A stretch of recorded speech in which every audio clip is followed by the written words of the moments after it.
футбол дар куҷо пайдо шудааст? бозии футбол таърихи зиёда аз 3000 сола дорад. дар чини қадим хитои ҳозира футболро зиёда аз 3500 сол инҷониб бозӣ мекарданд ва он номи судчӯ дошт. онро одатан машқи сарбозон мешумориданд ва албатта тартибу қоидаи он аз футболи ҳозира фарқият дошт.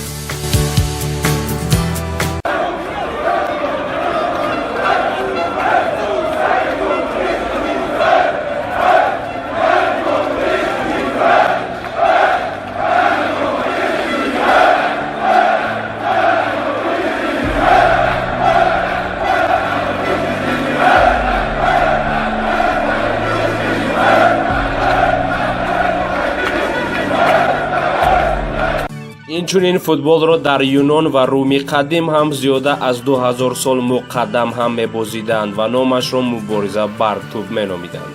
одатан бойҳо ғуломони худро бар ин бозӣ роҳандозӣ карда аз тамошои он лаззат мебурданд ва дар баъзе ҳолатҳо бурду бохти моддию молиявӣ мекарданд.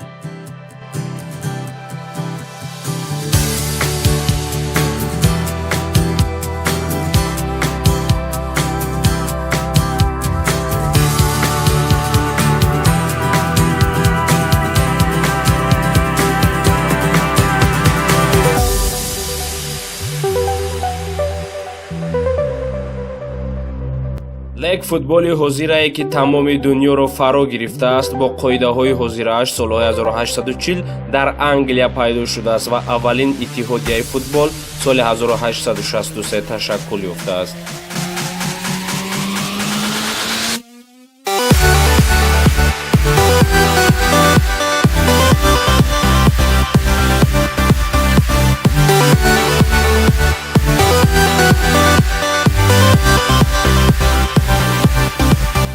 футболи байналхалқӣ аввалин бор байни Англия ва Шотландия соли 1872 баргузор шуд ва натиҷааш мусови 0-0 буд.